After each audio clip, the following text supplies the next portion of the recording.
Meus amigos, já estamos aqui recebendo o senador Rogério Carvalho, do Partido dos Trabalhadores. Primeiro, Rogério, obrigado por aceitar vir aqui na nossa metropolitana, falar sobre os assuntos e interesses do povo sergipano e brasileiro, porque o senhor protagoniza a cena nacional, né? É impressionante, senador. Antes do bom dia do senhor, já emendo essa pergunta. Os políticos sergipanos, eles hoje em Brasília, eles têm um trânsito muito, muito forte, né? Tanto no Senado, o senhor lá, Rodrigo também protagonizando, apesar que é de uma posição contrária do senhor na Câmara dos Deputados. Hoje os deputados, os parlamentares sergipanos têm um peso em Brasília, né? Seja bem-vindo, bom dia. Bom dia, Foca. Mas antes de responder sua pergunta, lá em Lagarto, eu ia muito no cemitério. Sim. E tinha uma família muito grande, chamava Jazigo Perpétuo. Eu perguntava para minha mãe, que família grande, e bota o mesmo nome nas pessoas, Jazigo, e esse sobrenome Perpétuo. Eu não sabia que Jazigo Perpétuo é a morada eterna, é o mausoléu. Exatamente. Isso o moleque, né? Criança. Moleque, criança, né? Mas é uma boa história. Brasil, é verdade, tem parlamentares hoje sergipanos que têm muito destaque nacional, né? No Senado, os 3 senadores hoje são senadores que têm destaque. Sim. E também na Câmara tem vários deputados. Senador, me permita, estamos aqui na TV Atalaia, no Balanço Geral, amanhã, com Sérgio Cursino. Sérgio, recebendo hoje o senador Rogério Carvalho, senador pelo Partido dos Trabalhadores. Bom dia. Bom dia, muito obrigado, Foca. Muito bom dia a você, bom dia, senador. Como é que tá? Bom dia, senador. Tudo certo? Bom dia, Sérgio. Prazer falar com você. Me conta, vai buscar a reeleição, Rogério? Como é que tá? O que você está pensando a respeito do cenário? Ô, Sérgio, cenário político. O senador deu bom dia agora, viu? Então já emenda essa pergunta do Sérgio. Não, mas não tem tempo a perder, não. Exatamente. Próximo ano, a disputa do Senado mesmo, né? Sim, Sérgio. E Foca, o ano que vem, fé em Deus, eu vou estar na disputa para o Senado. É isso que está no meu radar, é o que está definido pelo partido, é o que foi pedido pelo presidente Luiz Inácio Lula da Silva, e é o que, neste momento, eu acho que é o mais importante. Estou cumprindo um papel em Brasília, acho que tenho representado bem o estado de Sergipe, então vou tentar mais uma vez a eleição para o Senado. O senhor disputou em 2014, bateu na trave naquela eleição com Maria do Carmo. Disputou em 2018 e fugiu um pouco, né, das pesquisas, porque as pesquisas naquele momento davam o senador Valadares, André Moura e tal, e 2 senadores sergipanos foram eleitos fora justamente daquelas projeções, né? 2026, tem muito nome aí, e pelas pesquisas está todo mundo nivelado, né? Como é que o senhor observa o cenário da sua disputa do Senado próximo ano? Olha, eu acho que toda disputa é uma disputa difícil, mas a gente tem que acreditar no trabalho que a gente está desenvolvendo, né? Eu tenho trabalhado desde o dia que me elegi, ou seja, eu não parei em nenhum momento. Tenho feito um mandato eu trouxe bastante recurso, a luta da Petrobras, aprovei vários projetos de lei, participei da CPI da Covid, da Braskem, do 8 de janeiro, tenho várias iniciativas. Por exemplo, o Finisa, que é o Programa de Recuperação das Rodovias do Estado de Sergipe, foi fruto do trabalho nosso quando o Belivaldo era governador. Ou seja, tem vários projetos que credenciam para que a gente possa ir para uma disputa novamente. Eu em 2014, fui colocado com 27 pontos atrás da minha adversária, o resultado foi 3%. Então as pesquisas nunca me beneficiaram. Em 2018, até o sábado, era o 6º. As pessoas votavam em mim, ou votaram em mim porque tinham uma relação e acreditavam, mas as pesquisas não me davam nenhuma chance. Então, eu acho que o importante é a gente continuar fazendo o trabalho que a gente está fazendo e acreditar que isso vai chegar ao eleitor, vai chegar à população e, quem sabe, ter de volta esse reconhecimento e a possibilidade de exercer mais um mandato de Senado. Como é que o senhor analisa o governo federal, o governo Lula, essas medidas, por exemplo, o IOF, né? Uma medida econômica que foi enviada, o governo vai e volta atrás, aí tem várias a oposição faz sérias críticas com relação ao trabalho de Fernando Haddad à frente da economia. Como é que o senhor observa essa tensão em Brasília e o trabalho de forma efetiva do Fernando Haddad? Olha, o governo do presidente Lula é um governo, como todos os governos dele, com bastante realizações. Primeiro, nós estamos vivendo o menor desemprego da história do Brasil para este período do ano. Nós estamos com a inflação controlada. Nós temos um crescimento econômico que já ultrapassa a média de 3%. Esse ano nós vamos consolidar um patamar de crescimento de mais de 3%, ou seja, que há mais de uma década a gente não tinha mais de 3% de crescimento por ano.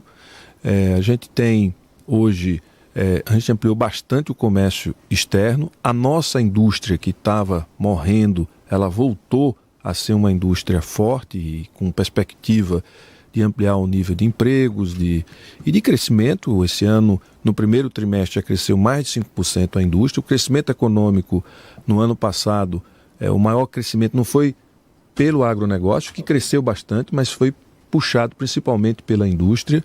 Então, eu acredito que a política do presidente Lula e do ministro Fernando Haddad, elas estão corretas. Com relação ao IOF, as pessoas estão falando do imposto. O IOF ele é um imposto que regula fluxo de capitais, ou seja, as pessoas vão lá e compram dólar, especulam contra o real. Então, é uma forma de você impedir essa especulação exacerbada sobre o real, para que a gente possa reduzir a taxa de juros. Mas e por que o governo votou atrás? Não, o governo, porque sinalizou, a Câmara, né? Sinalizou. Veja, a Câmara e o Senado, que a gente vive hoje num momento em que o parlamento tem mais força do que no passado, certo? Em termos de governança, até porque está ocupando um espaço que a Constituição conferiu aos parlamentares, porque nós somos um regime em que se governa junto com o parlamento. Senador, a gente vai seguir no rádio, deixa eu só finalizar aqui na TV.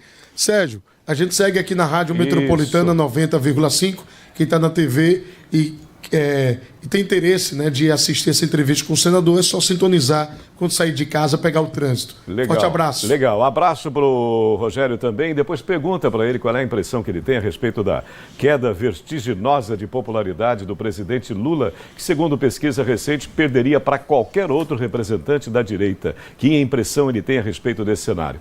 Abraço, Foca. Muito obrigado, senador Rogério. Vamos embora. 7h26. Da Quest ontem saiu que Ratinho Júnior cresceu contra Lula no segundo turno, parece que bateu 37%.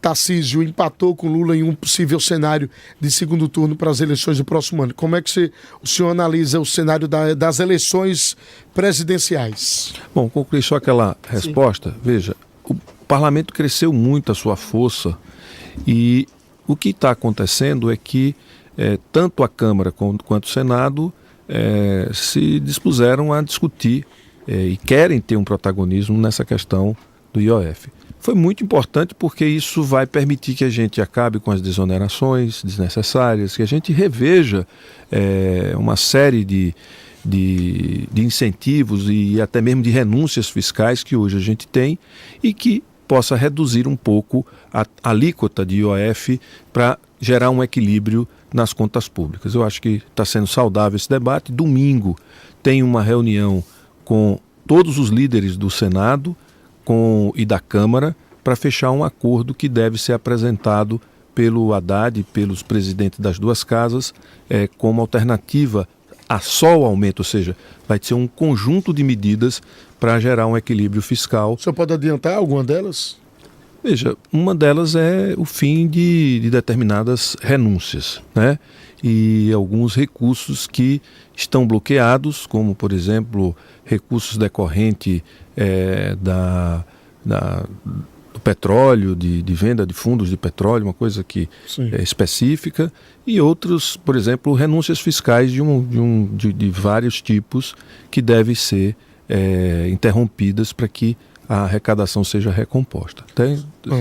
São várias medidas. Eu não tive acesso a todas as medidas, serão apresentadas no domingo à noite, numa reunião com os líderes. A segunda pergunta que você faz... Sobre Lula, sobre o cenário das eleições. Veja, eu acho que esse é um período de entre-safra, né? O governo, neste momento, tem uma série de medidas que são medidas duras e que precisam ser implementadas, e o governo tem que governar. Se ele for ficar preocupado o tempo todo em ter uma imagem sempre positiva e não fizer determinados enfrentamentos, se não desagradar, não vai ser bom para o povo. Governo que passa o tempo todo preocupado só com a sua imagem e sua popularidade, às vezes ele não governa. O presidente Lula tem um compromisso com o povo que é de governar, que é de melhorar a vida do povo, que é de trazer prosperidade novamente, e isso tem determinados enfrentamentos que desagradam determinados setores da sociedade e que geram certo desgaste, mas nós temos tempo suficiente para poder divulgar os resultados deste governo, que é um governo bastante eficiente, bastante eficaz. É só olhar os dados macroeconômicos e o que o Brasil vive hoje. E é importante que o povo sergipano preste atenção que nós estamos vivendo um dos momentos mais difíceis do mundo, com essa crise provocada pelos Estados Unidos. Se não é o presidente Lula, com a sua maturidade, a sua capacidade de lidar com situações adversas internacionais, a situação do Brasil poderia estar muito ruim. E mesmo com toda essa crise internacional, o Brasil está crescendo, a economia brasileira está fortalecida, ou seja, a gente está andando e se preparando para o futuro. O Brasil, eu estive agora numa reunião, numa viagem com o Lula para a China.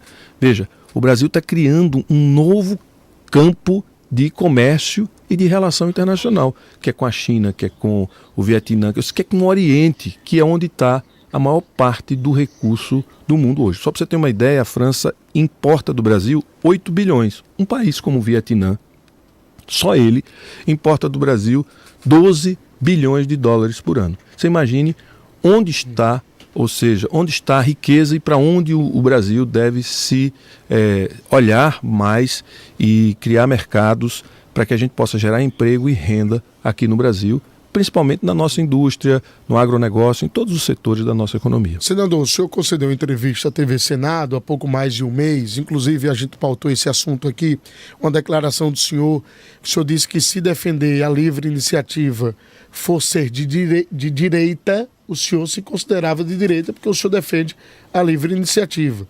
E uma das figuras mais importantes da tendência de esquerda do PT a nível nacional é o Walter Pomar, que inclusive é candidato à presidência nacional do partido. Ele esteve aqui também e comentou a respeito dessa declaração, fez algumas críticas, observações críticas a respeito dessa fala do senhor.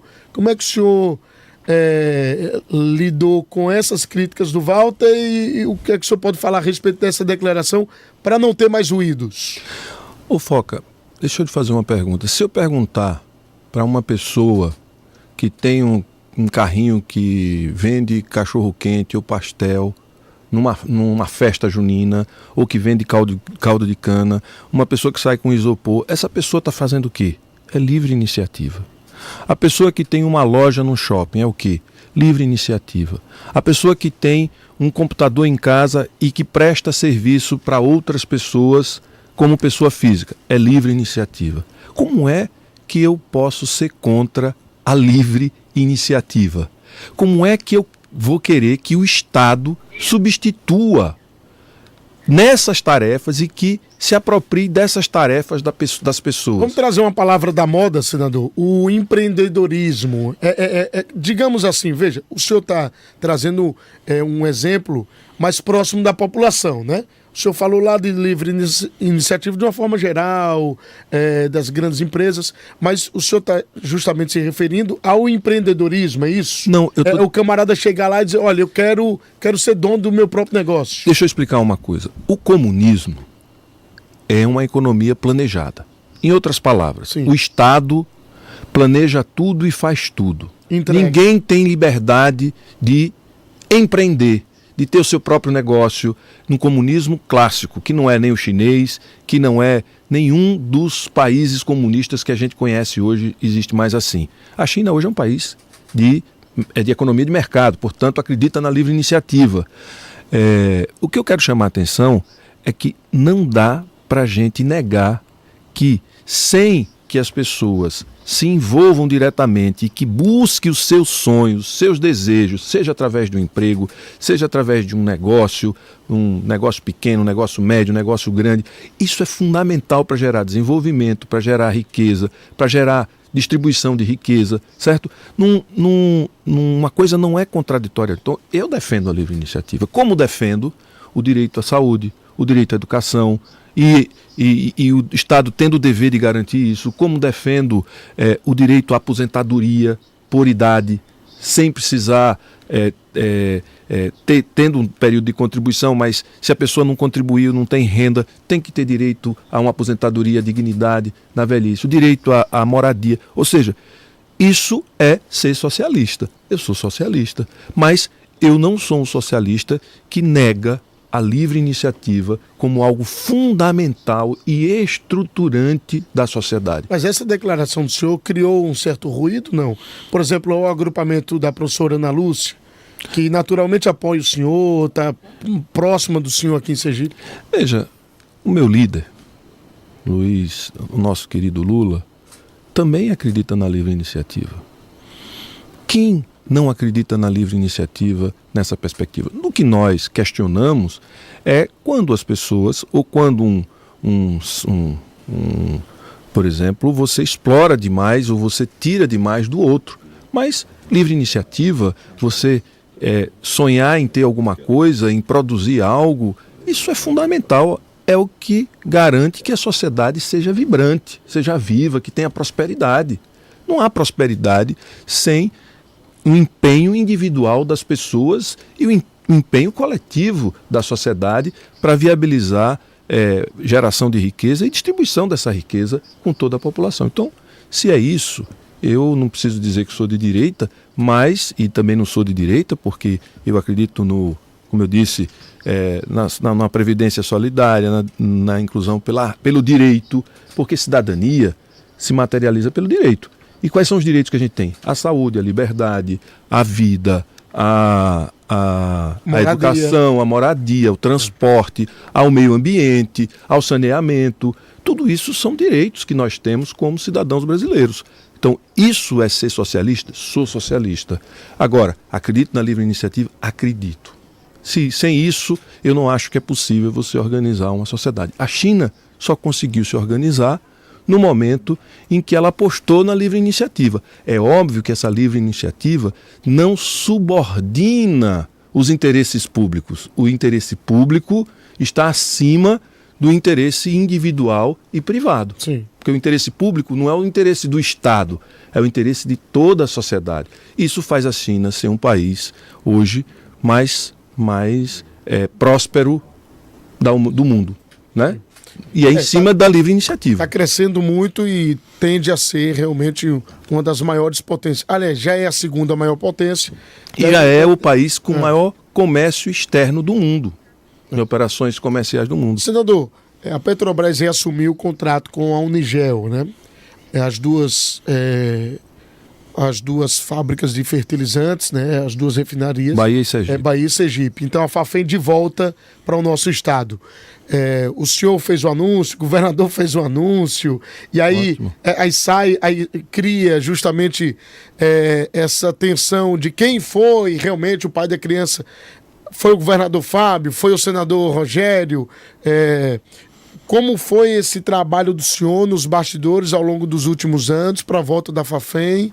E é evidente, como é que o senhor lida com essa polêmica com relação ao governador Fábio também entrando aí nessa briga para ser possivelmente o pai dessa criança? Quando eu fui candidato a senador em 2018, tem um programa específico eleitoral que eu fiz falando da volta da Petrobras. E eu trabalhei, critiquei, quando a Petrobras foi fechada aqui, o quanto isso seria ruim para a economia sergipana, o quanto isso seria desastroso para nós todos. E foi. Você vê a crise, nós ficamos quase 10 anos em crise em função da saída da Petrobras, agora é que o Estado começa a encontrar outros caminhos. O trabalho da gente foi no sentido de na medida em que teve a eleição do presidente Lula, eu fui procurar o Jean Paul Prats sobre os investimentos que estavam previstos para serem feitos no estado de Sergipe. E que já era o então presidente na época. Já era com Lula, né? Lula. Antes, eu coloquei no meu programa de governo, quando eu disputei em 2022, e a gente fez todo o estudo. Eu fui para Houston, fui para a feira de petróleo e gás, depois a gente fez no nosso programa de governo, a gente discutiu por que é que os investimentos que eram para ter sido iniciados em 2018 só iriam iniciar em 2024. Então a gente foi acompanhando. Quando o Lula ganhou, a primeira coisa que eu fiz foi visitar o presidente da Petrobras, Jean Paul Prats, certo? E a partir daí nós iniciamos um trabalho de como fazer. Aí ele veio aqui, ele me informou que colocaria em licitação as duas FPSO, que deu deserta, por isso que atrasou. Depois eu combinei com ele a necessidade da gente trazer a sede administrativa da Petrobras para cá, articulamos com a Federação Única dos Petroleiros, o Sindipetro, ou seja, todos os trabalhadores dessa área. Quando ele saiu, eu visitei a presidente Magda e ela reafirmou os compromissos de retomar a licitação. Já foi publicado. Foi publicado a licitação das duas FPSO. Você acha que dessa vez não vai dar deserto, não? Sim.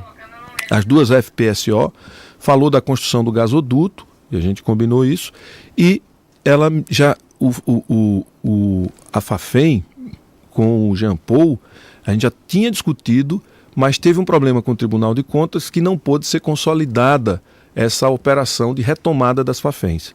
Com a nova presidente, ela refez o processo também e agora consolidou. Então, vai vir a Fafem de volta para a Petrobras, deve ser reaberta a sede administrativa da Petrobras, vai ser implantada dois navios, plataformas, para produzir 240 mil barris de petróleo dia e 18 milhões de metros cúbicos de gás, e deve ser processado, quer dizer, que deve ser aquecido, deve ter feito o gasoduto e o aquecimento do gás para colocar na rede em terra. São 120 quilômetros de gasoduto. O que interessa, o que realmente interessa? O senhor explicou realmente o que vai ser feito, né, o que vai ser realizado com a volta da Fafem. A economia do nosso estado vai ser impactada de que forma? Quantos empregos devem gerar essa volta da Fafem? A informação que nós temos por parte dos técnicos da Petrobras é que isso deve impactar em aproximadamente 30 mil empregos diretos e indiretos. 30 mil empregos? Não só da Fafem, do complexo certo. Petrobras, sim. Certo? O escritório, a sede administrativa vai voltar também, né? É isso que a gente está trabalhando agora. A sede administrativa, as duas plataformas, sim. Os serviços que serão demandados no entorno de engenharia, serviço de facilities, de alimentação. Mas só a Fafem, quantos mais ou menos? A Fafem, ela deve gerar uns 3 mil empregos no total nas duas plantas. Inicialmente. Inicialmente. Agora, a Petrobras como um todo, a previsão é de em torno de 30 mil empregos diretos e indiretos e deve gerar mais de 40 bilhões de tributos, de royalties e de tudo sim. Que representa nos próximos anos aqui para o estado de Sergipe. O que é que falta para voltar realmente à sede administrativa, para ter os dois navios? Porque inicialmente é só a Fafem, não é isso? Não, a Fafem agora é só a execução do que está acertado. Os poços e as duas plataformas também já foi definido. Já é certo. Vai ter e vai acontecer. A construção do gasoduto também já é certo, vai acontecer. O descomissionamento, que vai custar ou seja, que a Petrobras vai investir aqui em torno de 2 bilhões de dólares, já começou o desmonte das plataformas. O que nós queremos agora é que ela volte a ter uma sede administrativa aqui, e a gente tem discutido isso com a presidente da Petrobras. Falei com o presidente Lula na viagem para a China sobre a importância disso. Falei com o presidente Lula em abril deste ano, quando eu tive uma reunião com ele no Palácio do Planalto, e agora na China eu reforcei a necessidade da gente trazer de volta a sede da Petrobras. Então, veja, agora é uma questão de tempo, né, para que a gente possa ter de volta, ou seja, efetivamente a Petrobras produzindo e gerando riqueza no Estado, gerando emprego, gerando receitas para o Estado. Sergipe vai ser, de novo, o estado com a maior renda per capita do Nordeste. Sergipe vai ter uma das condições melhores de investimento em infraestrutura, investimento em educação, investimento em tudo. Sergipe vai ser um estado bastante bem nas próximas 2 décadas. Sergipe vai estar muito bem. Todo candidato a Senado precisa de um candidato a governador, naturalmente. O senhor está trabalhando algum nome? O agrupamento tem algumas projeções, alguns nomes já nos bastidores para que o PT lance alguém para a disputa do governo? Ou isso não está nos planos do PT para o próximo ano? O Foca, nós temos um candidato a presidente forte, que é o presidente Lula. Nós temos uma chapa já definida, pelo menos pela direção atual do PT aqui do Estado, e também entendimento com o presidente Lula e entendimento com a direção nacional do PT. Teremos uma candidatura ao Senado, que é prioritária, e vamos trabalhar para eleger os nossos federais e estaduais. Com relação à chapa de governador, acho que é preciso a gente ver como é que o cenário vai ficar, né? Ver como é que o cenário nacional vai se desenhar. Para governador, né? Para governador. Sim. Como é que o cenário nacional vai se desenhar? Como é que o governo, se o presidente Lula for candidato à reeleição, qual vai ser a aliança que ele vai fazer? Eu estou muito na dependência do presidente Lula. O que o presidente Lula definir é o que eu vou seguir, porque eu preciso, o projeto nacional, ele é muito importante. Se Lula, por exemplo, definir uma aliança com o PSD aqui em Sergipe, o senhor o senhor segue, né? Claro que eu vou seguir. Eu sou filiado ao meu partido e eu sou disciplinado, né? E se for para ter uma candidatura própria? Se ele definir que é esse o caminho, nós também vamos trabalhar nessa perspectiva. Agora, eu estou dizendo ao povo de Sergipe que eu não serei candidato a governador. Eu serei candidato com fé em Deus e com apoio do povo ao Senado e do meu partido ao Senado. O senhor tenta convencer Marcos Santana de disputar o governo? Não, eu converso muito com Marcos Santana, foi um grande prefeito, é um grande político, uma pessoa muito admirável, eu tenho muito respeito por ele. A gente conversa, mas eu não tenho tratado deste assunto especificamente com o Marcos Santana. Você já conversou com o Edivaldo sobre as eleições do próximo ano? Não conversei com o Edivaldo. Não houve conversa? Não.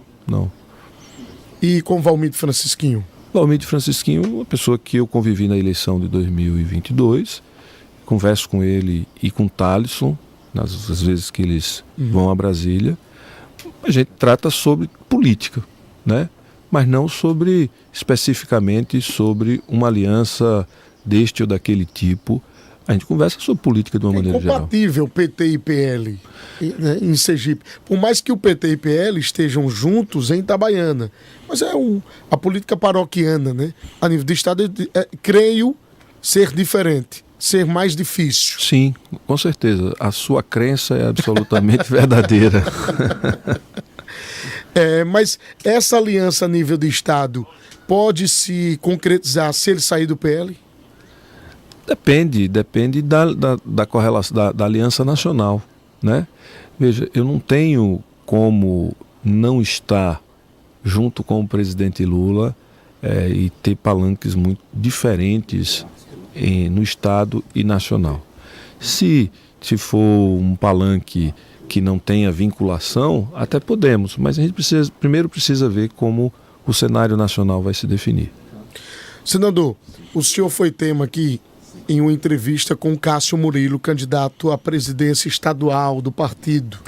Ele fez duras críticas ao senhor, a condução do senhor na presidência, junto com o João Daniel, esse grupo que lidera o partido aqui em Sergipe ao longo dos últimos 10 anos.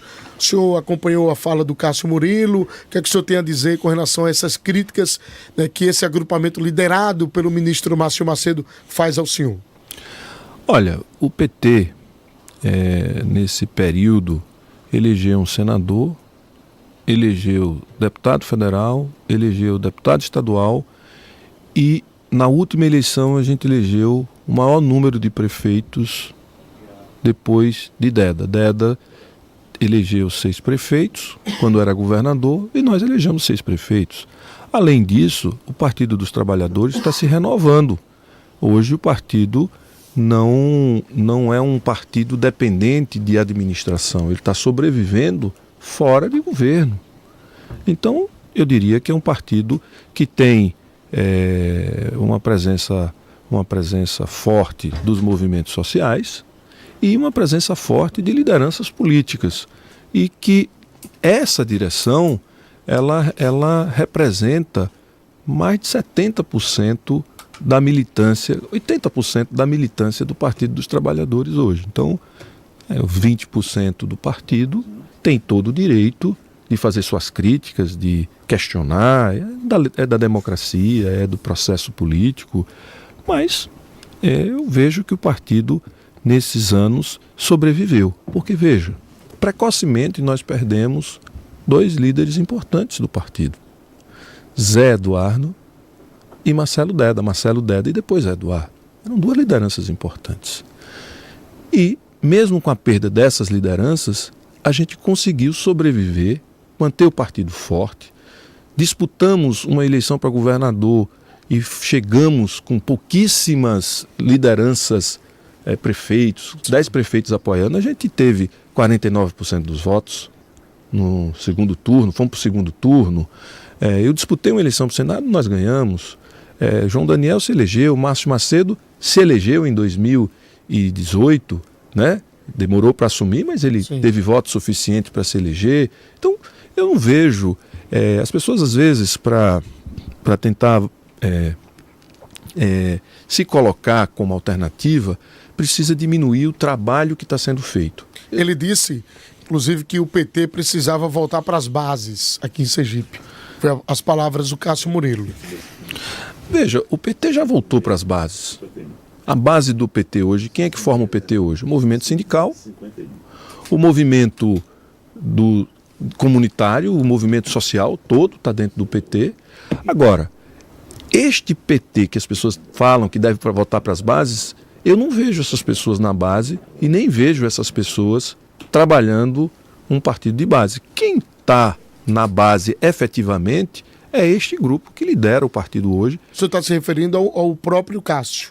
Não, eu estou me referindo ao grupo que ele representa. Certo. Certo? Cássio é uma pessoa que eu tenho respeito, apreço, eu não tenho nada contra ele, muito pelo contrário, é uma pessoa que eu gosto. Mas o que eu estou dizendo é que não precisa negar o que está sendo feito para poder apresentar a sua plataforma, certo? Este grupo que está na direção do partido é um grupo que trouxe os movimentos sociais para dentro do partido, trouxe movimentos da periferia que não são clássicos para dentro do partido, de juventude, culturais para dentro do partido. O partido está sobrevivendo, mas como eu disse, não é fácil depois de você perder 2 lideranças, sobreviver, crescer, disputar a eleição, ganhar a eleição. Então, a gente precisa ter um pouco de noção de realidade. A política não é feita a partir da nossa vontade, mas a partir da realidade que a gente tem que enfrentar. E nós estamos enfrentando da forma que é possível enfrentar e acho que dentro das condições a gente tem tido bastante sucesso. 99611-9050, o número para você interagir agora nessa entrevista com o senador Rogério Carvalho. O Povo no Ar. Bom dia, Foca. Bom dia, Rogério Carvalho. Eu me chamo Karine Andrade.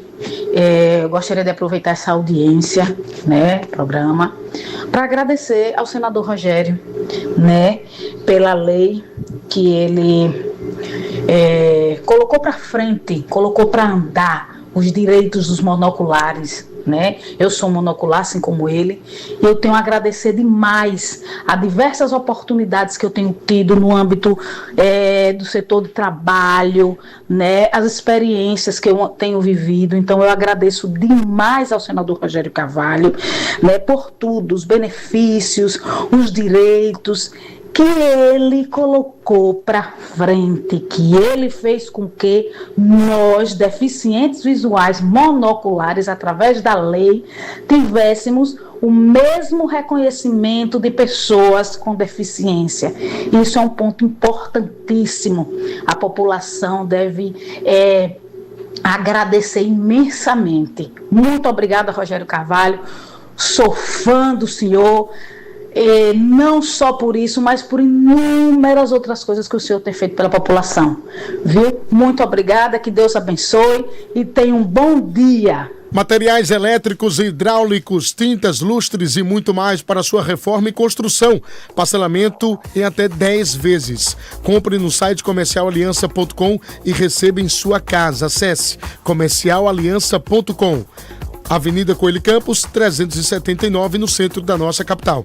Comercial Aliança, a loja que vende barato há 26 anos. Senador, pois não, a fala da Karine sobre esse projeto, eu não sabia. O senhor é cego de um olho, né? Sou cego do olho direito. Do olho direito. Do olho direito, e em 2023 eu descobri um tumor no olho esquerdo. E eu operei quase numa situação de urgência. Meu Deus. Foi. Imagina a tensão. Eu passei pela experiência de ficar cego alguns dias, porque um olho eu não enxergo e o outro estava... Mas o senhor nasceu com um olho direito sem enxergar, Nasci, né? com o olho direito enxergando quase nada, e aí o cérebro anula a função dele. Mas eu queria agradecer a Karine e dizer que eu também fiquei muito feliz com a aprovação dessa lei, porque tem muita gente que perde um olho e perde a oportunidade de exercer sua profissão. Por exemplo, um caminhoneiro, se ele tiver um olho só, ele não tem carteira profissionalizante. Policial, se ele tiver um olho só, ele sai da atividade e praticamente interrompe a sua progressão na vida militar, na carreira militar. Quando eu passei para a medicina, eu tinha o sonho de ser cirurgião, como todo, de querer operar, vem do interior, você quer ser bastante resolutivo, fazer tudo o que puder na medicina. E eu não podia fazer cirurgia, porque eu só tenho olho, eu não consigo ter visão de profundidade, né?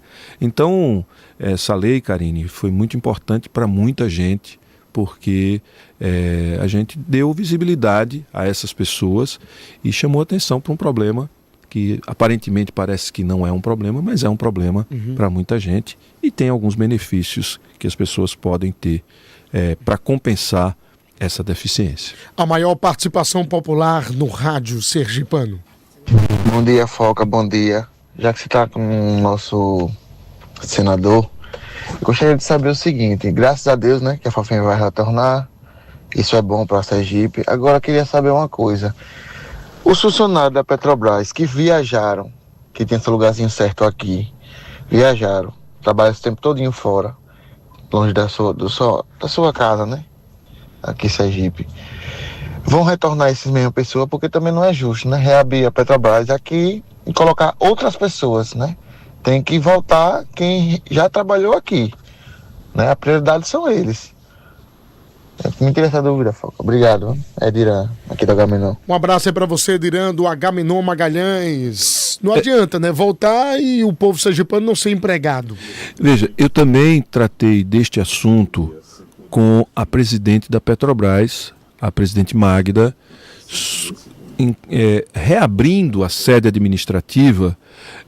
Ela disse que via isso com bons olhos e que ia fazer todos os estudos para que pudesse voltar a reabrir, e o que ela pediu foi que essas pessoas, ao retornarem, e obviamente que quem deve retornar para cá são as pessoas que trabalhavam aqui, que são daqui, que já exerceram atividade aqui, eu acho que essas pessoas devem ter prioridade.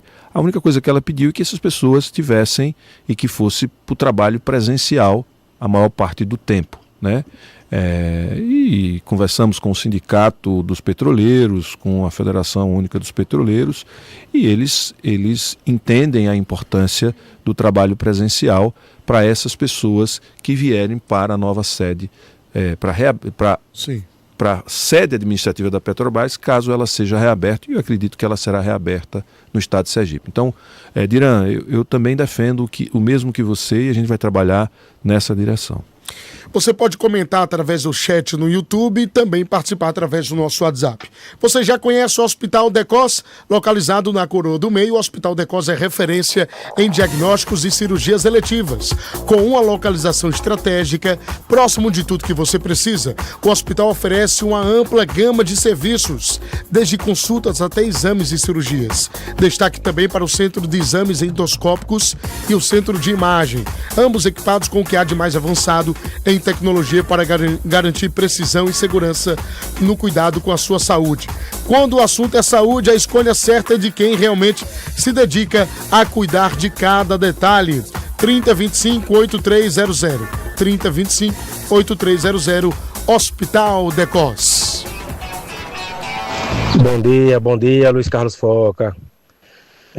Por gentileza, pergunta ao seu entrevistado aí, já que ele é do PT, né, do grupamento do presidente aí, por que ele não tomou providência para acabar aquela obra da BR? Porque tá um caos ali, e só eles que são do PT podem resolver. O Carlos, falando sobre a BR-101, a turma começou a levantar essa questão semana passada, nessa briga, viu, senador? Quem é o pai da criança, da volta da Fafem, o governador Fábio, o senador Rogério. Aí o pessoal começou a levantar essa questão sobre essa situação da BR, criticando o senhor, dizendo que o senhor não se movimenta para que a obra seja concluída, enfim. O que é que o senhor tem a dizer com relação a essas críticas? Bom, primeiro, eu acho que quando a gente tem um projeto, e esse projeto da volta da Petrobras, ninguém pode e deve assumir só para si, porque atrapalha.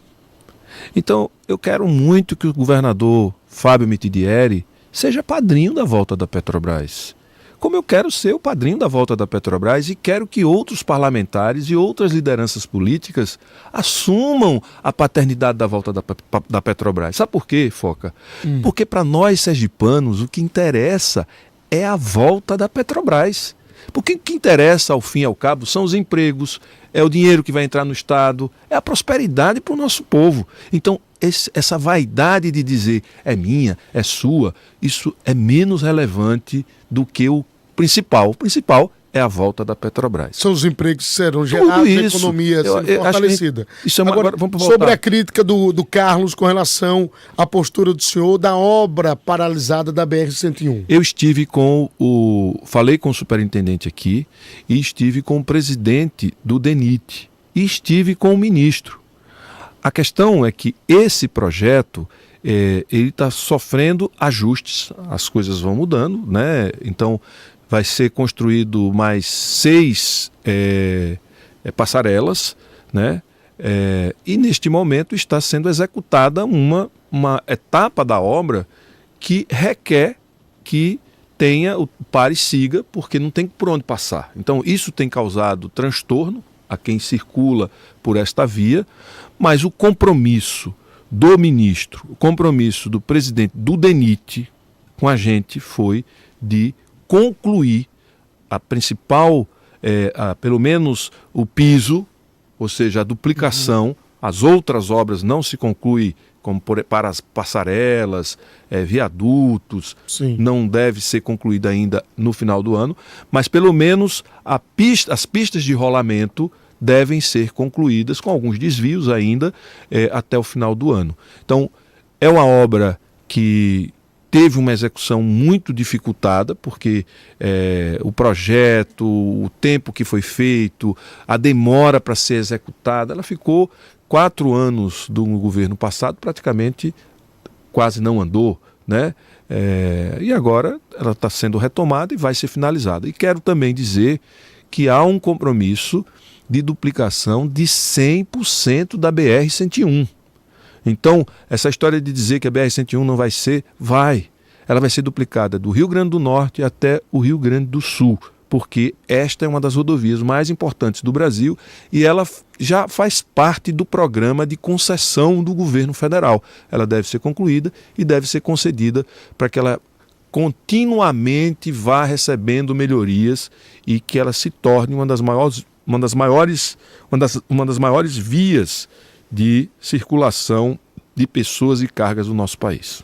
99611 9050. Bom dia, Foca. Bom dia a todos da Rádio Metropolitana. Estou escutando aqui a sua entrevista aí com o senador Rogério Carvalho. Quero dizer o seguinte, diga ele que menos, quando ele diz, né, o menor índice de desemprego. Senador, com todo respeito, que eu tenho a sua pessoa, né, é uma autoridade pública, é um senador da República, mas tem mais força do que no passado, certo? Tem muita gente, viu, senador, desempregado, mas é muita gente nesse país, aos parlamentares, né?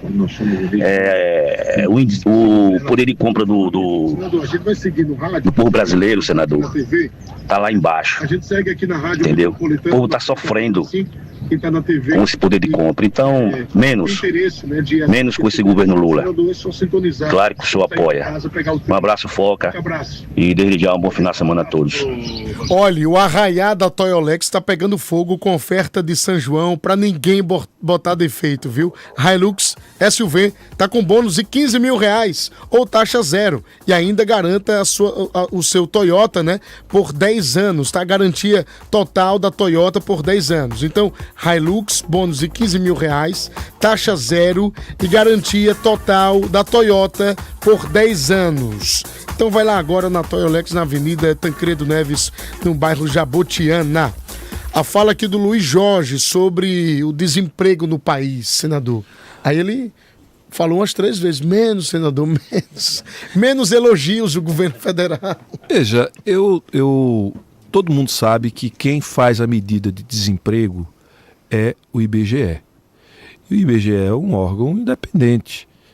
Passa governo, entra governo, é o IBGE que faz o censo, que vai na casa das pessoas, que pergunta quantos filhos tem, quantos banheiros tem, se tem televisão, se tem fogão, se tem micro-ondas, ou seja, que faz pesquisas. E essas pesquisas são feitas mês a mês para poder saber qual é o índice de emprego ou de desemprego. O Brasil atingiu 40 milhões de carteiras assinadas. É o maior índice, mas proporcionalmente ele não é muito alto do ponto de vista da carteira assinada, porque veja, você tem 100 milhões de pessoas empregadas ou trabalhando, mas só tem 40 milhões com carteira assinada. Mas, ocupadas, nós temos hoje o maior índice para este período desde 2012. E em alguns casos da história do país. Isso as pessoas às vezes não sentem, porque tem determinadas regiões e determinadas localidades que o desemprego é maior do que a média, porque a gente está falando aqui de uma média. Agora, o que eu quero chamar a atenção é que a gente precisa entender uma coisa. Quando as pessoas falam que a renda caiu, também não é verdade. O poder de compra... Não é que o poder de compra não caiu, senador? Não, Foca. É que tem uma coisa que a gente não presta atenção. As demandas que são impostas às pessoas, as demandas de consumo aumentaram muito. Então, por exemplo, há 10 anos atrás, ninguém tinha a obrigação de ter internet em casa. Certo. Hoje, praticamente toda família tem que ter internet. Senão não tem celular, senão não tem comunicação. Há 10 anos atrás, nem todo mundo tinha um smartphone. Hoje, todo mundo se obriga a ter um smartphone. Grande parte das famílias tinham ou não tinham TV a cabo, era um número pequeno. Hoje, todo mundo tem um um streaming, ou seja, Sim. contrata um pacote para ter programação de televisão. Ou seja, as necessidades aumentaram e vão aumentando a demanda sobre as pessoas. Então a renda que era suficiente e que era para alimentação, que era para vestuário, que era para transporte, que era para moradia e para os serviços básicos de água e energia, isso está sendo disputado por muitas outras coisas. Senador, tem muito assunto aqui para a gente tratar, mas assim, deixa eu só... A gente já está indo para a parte final, mas deixa eu só trazer aqui justamente um assunto, uma pergunta que, na verdade, a gente queria saber a opinião do senhor. O ministro Márcio Macedo ultimamente tem dito que não tem problema nenhum, não vê problema nenhum do PT ter 2 candidatos ao Senado. Quero saber a sua opinião com relação a essa fala do ministro Márcio Macedo, mas depois do intervalo comercial, vou para o intervalo, volto em 2 minutos. Muito bem, já estamos de volta, recebendo hoje o senador Rogério Carvalho. A pergunta que eu deixei foi a seguinte: o ministro Márcio Macedo afirmou recentemente que não tem problema nenhum, não vê problema nenhum do PT ter 2 candidatos ao Senado. O senhor também não vê esse problema? O senhor acha que é difícil ter 2 candidatos do mesmo partido disputando, apesar que tem 2 vagas, né, para o Senado? Veja como é contraditório, né? Há pouco instante alguém disse que o partido precisava melhorar, etc, etc. Então, quando alguém sugere que o mesmo partido tenha 2 candidatos, significa que esse partido está forte demais. Não é nenhuma coisa nem outra. A gente precisa ter clareza de que numa disputa majoritária, praticamente é um por partido que compõe um time, né? Então, não dá para você ter 2 candidatos disputando o primeiro voto. Essa é uma eleição de 2 votos. Então, mas não pode casar o voto no senhor, o voto em Márcio Macedo? Mas é um risco você ter 2 pessoas absolutamente que disputam o mesmo eleitorado, sendo que as pessoas têm outras preferências. Então ela vai ter que escolher entre um e outro quando tem uma outra preferência de primeiro voto, né?